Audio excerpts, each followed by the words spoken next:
So, the briefs of today's supply situation. जहाँ तक crude की सवाल है, हमारे पास 258 million metric ton refining capacity है और we are self sufficient in the production of petrol and diesel और इसलिए भारत में पेट्रोल और डीजल का आयात करने की आवश्यकता नहीं है। हमारी सारी रिफाइनरीज 100% कैपेसिटी या उससे अधिक पर चल रही हैं। रिफाइनरीज के पास एडिक्वेट इन्वेंट्री है क्रूड की और इसके अलावा supplies are also maintained. Natural gas order 9 March 2026 को जो इशू हुआ था कंट्रोल ऑर्डर, उसमें कई सेक्टर्स को प्रायोरिटाइज किया गया है और उसी ऑर्डर के क्रम में पीएनजी डोमेस्टिक सप्लाई और सीएनजी को बिना किसी कट के पीएनजी सप्लाई इंश्योर की जा रही है और इस स्थिति में पैनिक की कोई आवश्यकता नहीं है। आज की तारीख में हमारे पास 1.5 करोड़ पीएनजी उपभोक्ता हैं, घरेलू उपभोक्ता हैं और उन सभी को ये सप्लाई इंश्योर की जा रही है।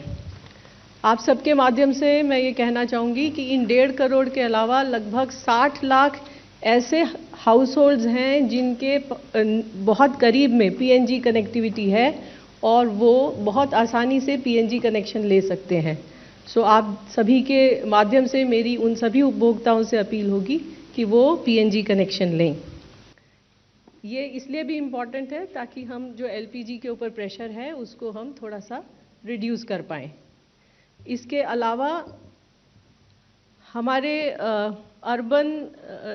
मेजर अर्बन सिटीज़ और सेंटर्स में भी जो कमर्शियल उपभोक्ता हैं, भारत सरकार का ये प्रयत्न है कि वो भी जिनको अभी एलपीजी सप्लाई की वजह से जो दिक्कत का सामना करना पड़ रहा है, उन सभी उपभोक्ताओं से हमारी अपील है कि वो भी अपने लोकल एरिया के CGD network, city gas distribution network या जो भी उनका डीलर है उससे बात करें और पीएनजी कनेक्शन लें। हमारी दृष्टि में आया, आप सबके साथ साझा करना चाहूँगी। वहाँ पर एक रिटेल आउटलेट पर लूज कंटेनर में पेट्रोल लिया जा रहा था। आप सभी के माध्यम से मेरी ये गुजारिश है नागरिकों से कि इस तरह के कार्य करने से बचें। ये सेफ नहीं है और ये एडवाइजेबल भी नहीं है। उस रिटेल आउटलेट, उस पेट्रोल पंप पर एक्शन लिया गया है और उसको सस्पेंड कर दिया गया है। All the retail outlet dealers are also directed to strictly follow the guidelines while dispensing fuel. Any violation will invite very strict action.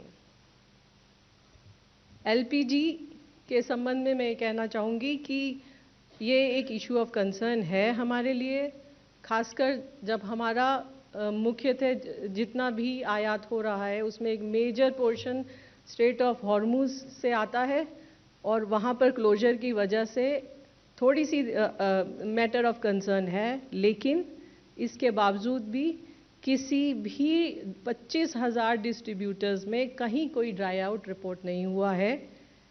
मैं आप लोगों के माध्यम से सभी देशवासियों से ये अपील करना चाहूँगी कि अफवाहों पर विश्वास न करें, पैनिक बाइंग न करें।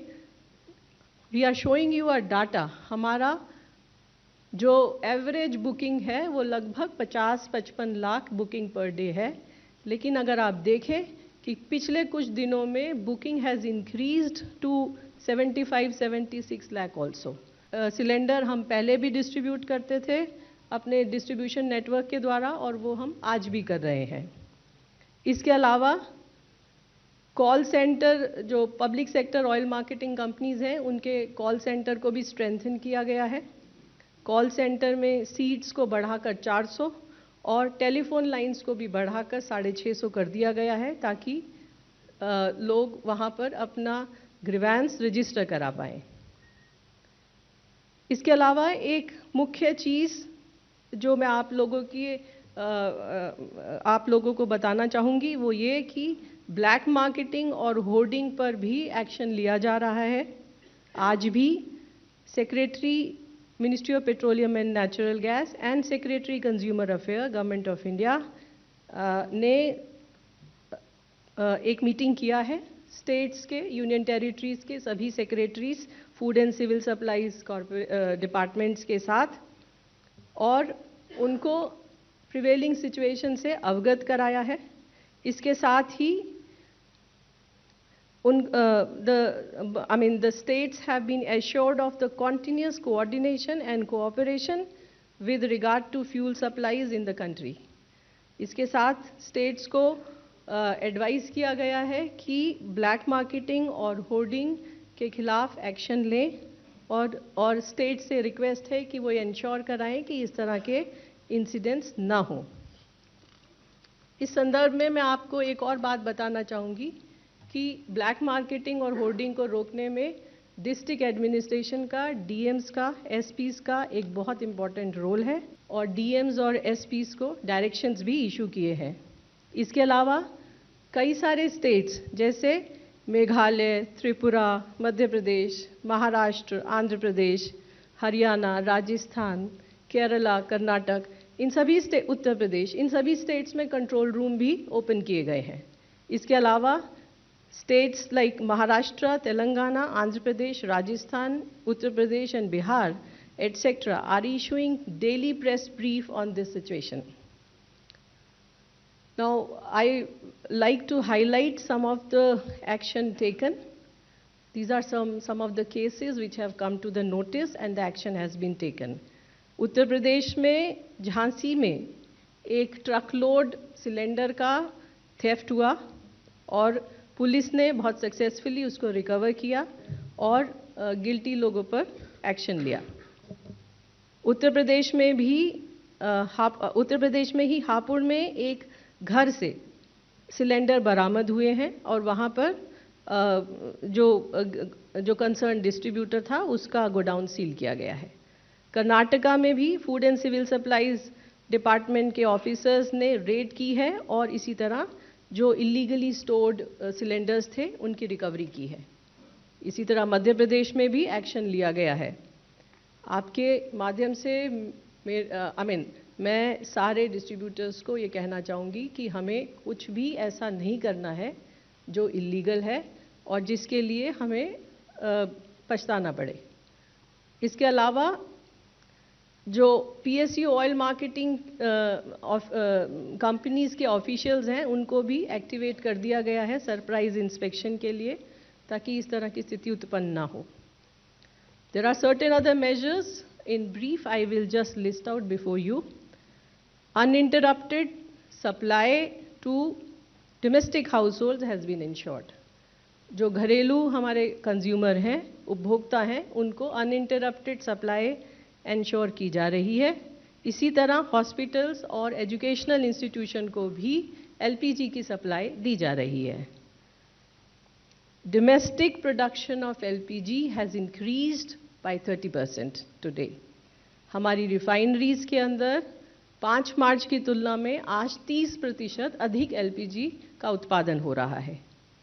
कमर्शियल सिलेंडर्स के लिए commercial cylinders have been put at the disposal of state government for priority distribution. Commercial cylinders के लिए state government से request की जा रही है कि वो priority decide करके ensure करें कि ये commercial cylinder consumers तक पहुँचे। इसी तरह additional allocation of 48,000 kiloliters of kerosene has been done, and the states have been requested to identify the locations in the district for the distribution of kerosene. जो regular allocation से अलग से ऊपर 48,000 KL का केरोसिन का allocation Bharat सरकार ने किया है, उसके संबंध में स्टेट गवर्नमेंट्स और यूनियन टेरिटरीज से रिक्वेस्ट की गई है कि वो डिस्ट्रिक्ट में 1 या 2 जगह आइडेंटिफाई करें जहां पर इसका डिस्ट्रीब्यूशन किया जा सके। ऑल्टरनेट फ्यूल ऑप्शंस को एक्टिवेट करने के लिए Coal India has already issued the order so that the coal is made available to small, medium and other consumers. Small, medium और other consumers, specially the hotels and the restaurants, hospitality को coal की उपलब्धता ensure कराने के लिए कोल ministry के द्वारा already order issue किया जा चुका है। अंत में मेरी आपके द्वारा सभी देशवासियों से अपील है कि घबराएं नहीं, पैनिक बुकिंग से बचें।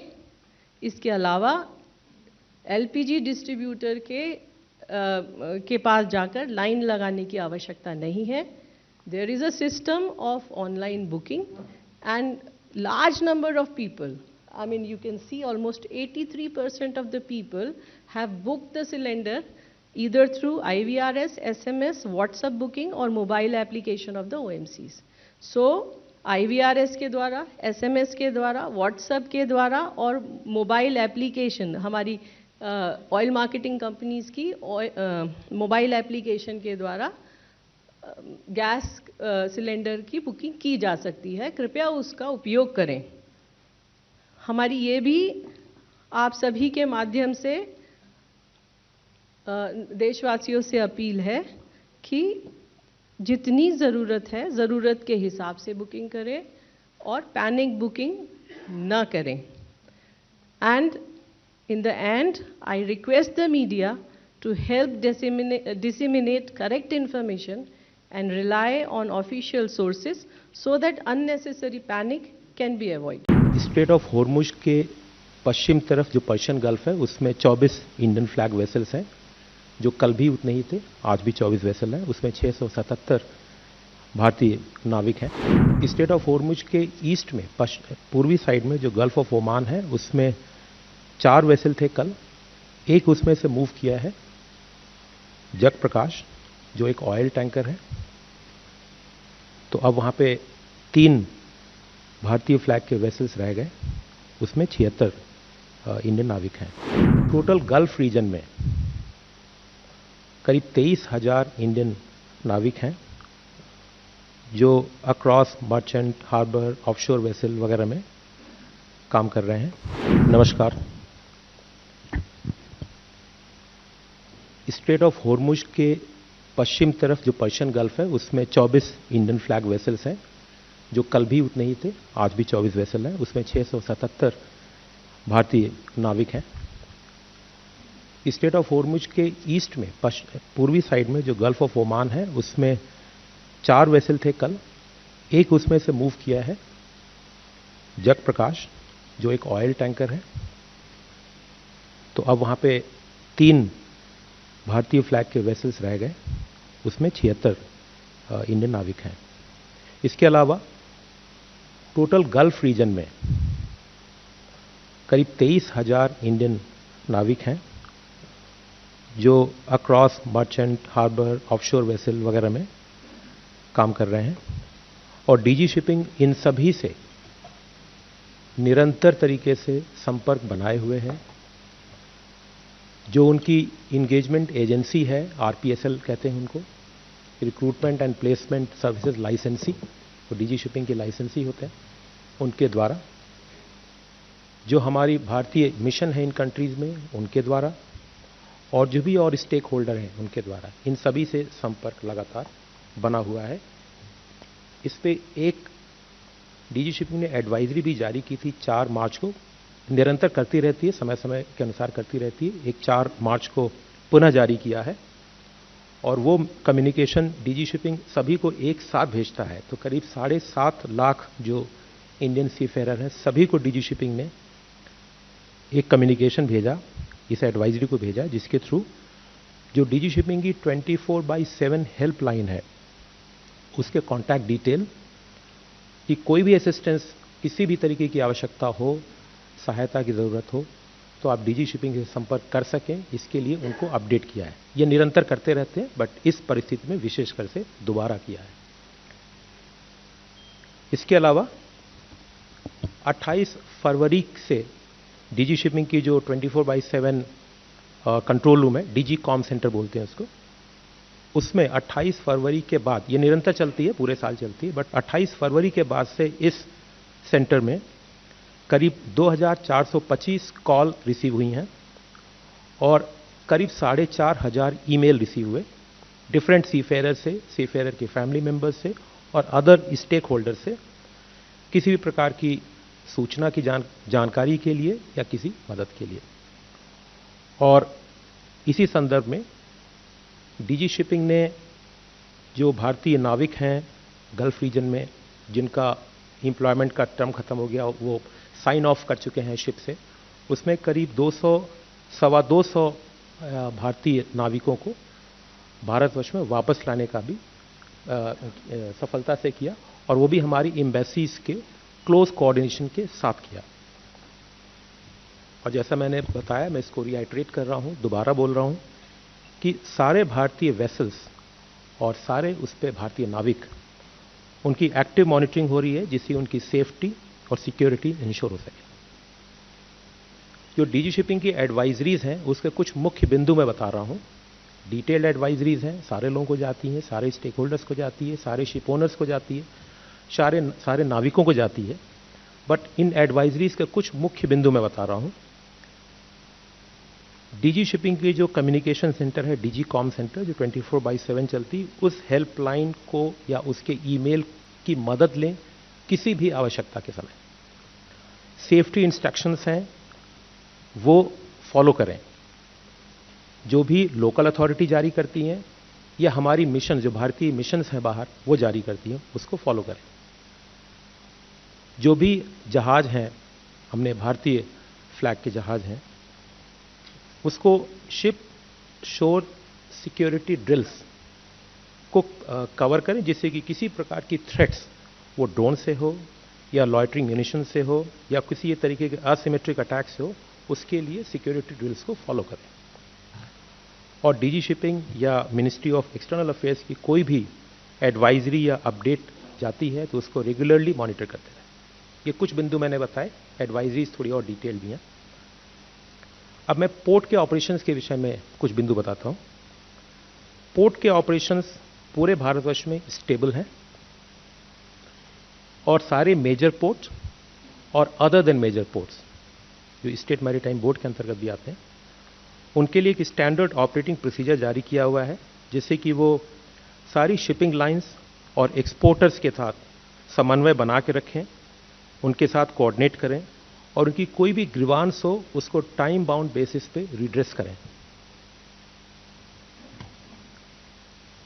हर मेजर पोर्ट पे एक सिंगल पॉइंट ऑफ कांटेक्ट भी बनाया गया है नोडल ऑफिसर की तरह से, और वो सभी को कम्युनिकेट किया गया है।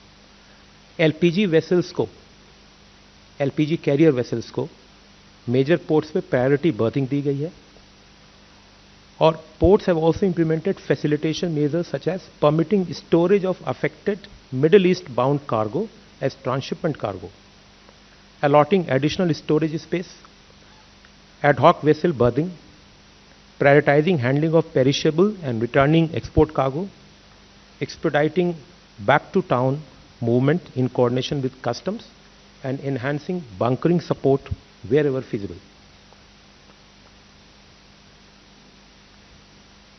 इस क्राइसिस जो गल्फ रीजन में स्थिति है उसमें अनफॉर्चुनेटली, जैसा मैंने कल भी बताया था, 3 कैजुअलिटी, भारतीय नाविकों की 3 कैजुअलिटी रिपोर्टेड हैं। 1 नाविक मिसिंग है। इसके अलावा 4 नाविकों को थोड़ी इंजरी हुई थी, लेकिन अब सभी बाहर आ गए, जिनको इंजरी हुई थी सब बाहर आ गए हैं और उनको मेडिकल ट्रीटमेंट दिया जा रहा है। डीजी शिपिंग सारे जो नाविक हैं उनके घरों की, उनकी फैमिली से या उनके नेक्स्ट ऑफ किन से संपर्क में है। कल की ही बात है, हमारे एक बहुत सीनियर अधिकारी डीजी शिपिंग के, वो एक नाविक के जो एमईए ने कल ब्रीफ किया था, उनके घर पे गए, उनके परिवारजनों से मिले भी थे। इंडस्ट्री और स्टेक होल्डर्स से हमारा रेगुलर इंटरेक्शन है, जिससे कि हम जितनी असिस्टेंस हो सके उनको प्रोवाइड कर सकें, अपने मैकेनिज्म के थ्रू, डीजी शिपिंग के थ्रू या पोर्ट्स के through. Authorities, ship managers and recruitment agencies are closely coordinating with Indian embassies and local authorities to ensure safety and render all assistance. Ministry of Ports, Shipping and Waterways, we continue to closely monitor the prevailing maritime situation in the Persian Gulf region, which is continuously evolving.